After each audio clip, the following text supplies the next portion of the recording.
Bonjour mes chers élèves, on continue donc la série de dérivations, Bac 2, Bio-Sciences Physiques SVT. On s'est arrêté sur l'exercice 2. Ici, on vous donne la fonction f de x définie comme suit. On vous demande de déterminer a et b pour que cette fonction soit dérivable sur R.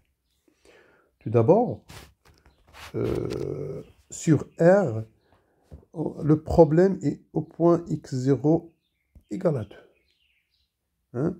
Donc, déjà, l'image de 2, je vais le calculer en haut, puisque x égale à 2, c'est a fois 4 sinus 2 moins 2, donc c'est a4 sinus 0, c'est 0. Voilà. Donc, on va calculer donc la limite à droite, au point 2, ça donne, c'est la limite quand x tend vers 2 plus, de f de x moins f de 2 sur x moins 2, c'est la limite quand x tend vers 2 plus, f de x, donc là, je vais prendre ax carré sinus x moins 2, c'est celle qui donne à droite, moins f de 2, c'est 0 sur x moins 2. Et ça donne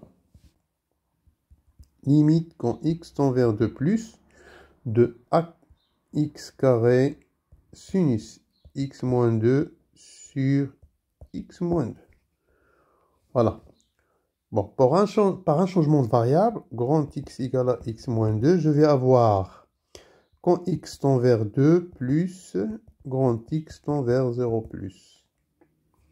Et donc, j'aurai donc f't de x, c'est la limite quand x tend vers 2 plus de ax carré fois, là, on utilise des opérations sur les limites, plus de sinus x moins 2 sur x moins 2.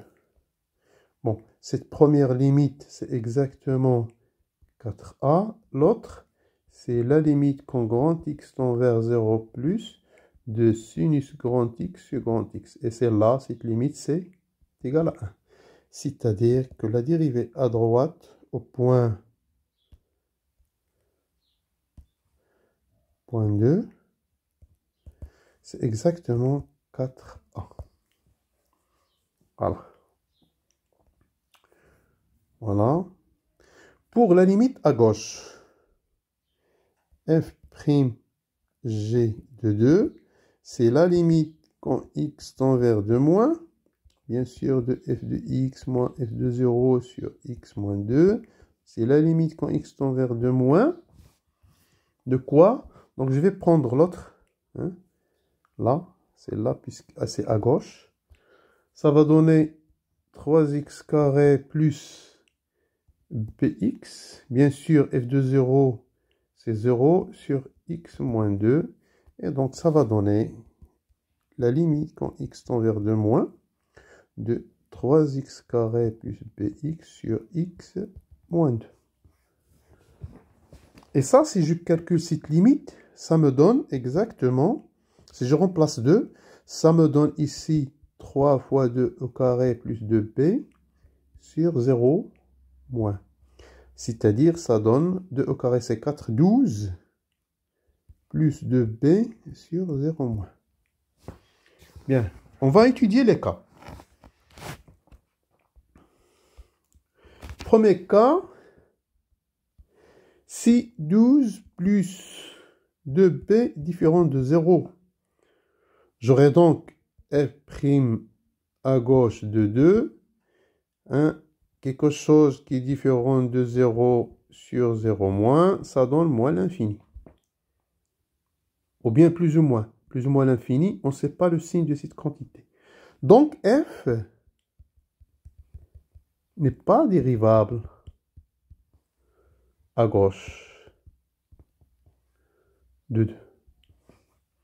Maintenant, le deuxième cas, donc, si 12 plus 2b égale à 0, c'est-à-dire quoi? C'est-à-dire 2b égale à moins 12 implique donc b égale à moins 6. Donc, si b égale à moins 6, j'aurai quoi? fg' de 2, c'est la limite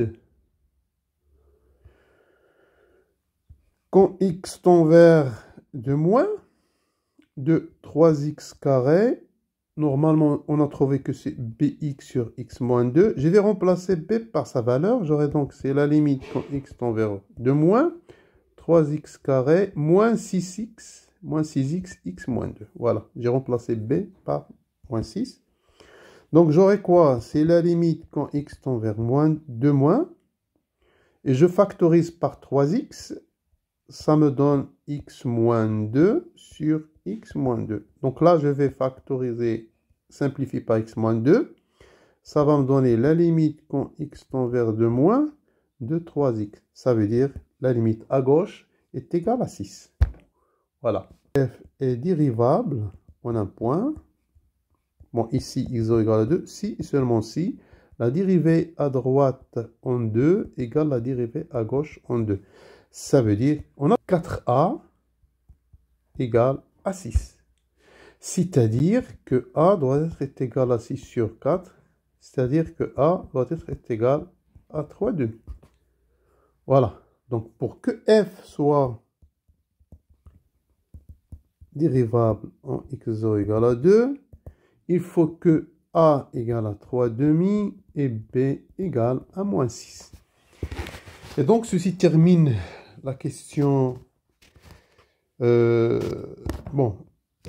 petit a de la question 2. La deuxième fonction, regardez, on sait bien x associe, bon, ce raisonnement, je ne l'ai pas fait dans le premier cas, la première fonction, donc on va le faire là, est dérivable sur R, puisque c'est un polynôme, en particulier, il sera donc dérivable dans l'intervalle de plus l'infini, ici. Et l'autre, on a x associé 2ax au cube, plus 11a dérivable sur R, donc dérivable sur moins l'infini de ouvert. Voilà. Donc le problème s'impose en 2. Voilà, le point d'étude, c'est x0 égale à 2. Bon, je vais faire comme tout à l'heure. Pour la dérivabilité à droite, je vais calculer le rapport. Pardon, ici, c'est la fonction g. G de x moins g de 2 sur x moins 2 égale à quoi? À droite, c'est 2x carré plus b moins l'image de 2. Si vous calculez l'image de 2 ici, donc ça sera ici, ça sera donc 4 fois 2 plus b, c'est 8 plus b. Voilà, l'image de 2, c'est 8 plus b. On va l'utiliser. Donc, moins 8 plus b sur x moins 2. Et là, donc b, ça va aller avec le moins p. Vous aurez 2x carré plus b moins 8 moins p sur x moins 2. Et vous allez tomber donc sur 2x carré moins 4 sur x moins 2. Voilà. Et ça, je peux le simplifier, puisque ça, c'est une identité remarquable. Je trouve que c'est 2x plus 2. Car on a dit que x carré moins 4, c'est exactement x moins 2, x plus 2. Et on simplifie avec 2. Voilà. Donc, G' à droite de 2. Si la limite quand x tend vers 2 plus, de 2x plus 2, c'est exactement 8. Voilà. C'est-à-dire que G dérivable à droite de 2. Voilà. Maintenant, pour la dérivée à gauche, je vais prendre x inférieur strictement à 2. Et j'aurai donc g de x moins g de 2 sur x moins 2. Dans ce cas, g de x est la deuxième fonction d'en bas, 2ax au cube plus 11a moins. Et on a dit que l'image de 2, c'est 8 plus b, donc c'est moins 8 moins b sur x moins 2. Voilà. Maintenant, Pour que f soit dérivable en 2 moins, je vais donc... pour que g soit dérivable en x égale à 2 moins, c'est-à-dire à gauche de 2, je dois avoir la limite quand x tend vers 2 moins de cette quantité égale à 0. 2ax au cube plus 11a moins 8 moins b égale à 0. Car si cette quantité, sa limite différente de 0, j'aurai donc un point sur 0. Ici 0 moins, donc c'est plus ou moins l'infini. Donc on n'a pas besoin que ça soit égal à différent de 0. Donc, et dans ce cas, et ça, si je remplace x par 2, on aura donc 2 à la puissance 3 plus 11a moins 8 moins b égale à 0. Autrement dit, que vous avez là 16a plus 11a, ça vous donne moins 27a moins 8 égale à b. Donc, cette équation, c'est ça. Donc, on a cherché b en fonction de a. On va revenir à notre taux de variation, x moins 2, et remplacer b par cette quantité. Vous aurez donc ces 2a x au cube plus 11a moins 8, et b, ça sera donc moins 27a plus 8 sur x moins 2. Et ça, en calculant ça, donc 8, ça va aller avec 8, 11a moins 27, c'est 16. Donc vous aurez 2ax au cube moins 16a sur x moins 2. Donc on va factoriser par 2a, ça me donne x au cube moins 8 sur x moins 2.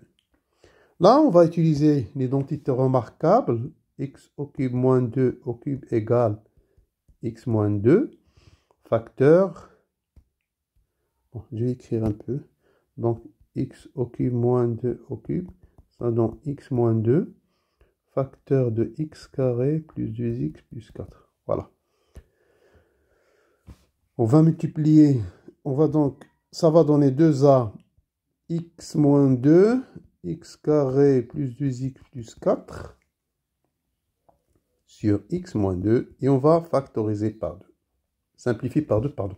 Donc, la dérivée à gauche de 2, c'est la limite, quand x tend vers 2 moins, du rapport qui reste, 2a, x carré plus 2x plus 4, et ça va donner, si vous remplacez x par 2, ça va donner 24a.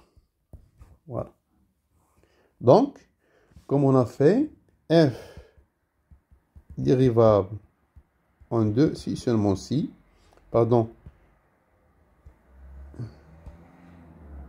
la dérivée à gauche, g dérivable, si et seulement si, g prime à droite de 2 est égal à g prime à gauche de 2, c'est-à-dire que vous aurez donc 24a égale à 8. Et donc, vous aurez donc a égale 8 sur 20, 1 tiers. Et b, je vais revenir. Donc b, c'est ça.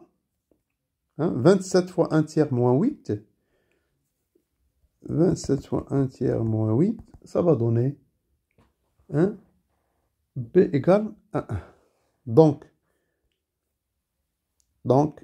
g dérivable en 2, si a égale à 1 tiers et b égale à 1. Ceci termine donc cette question.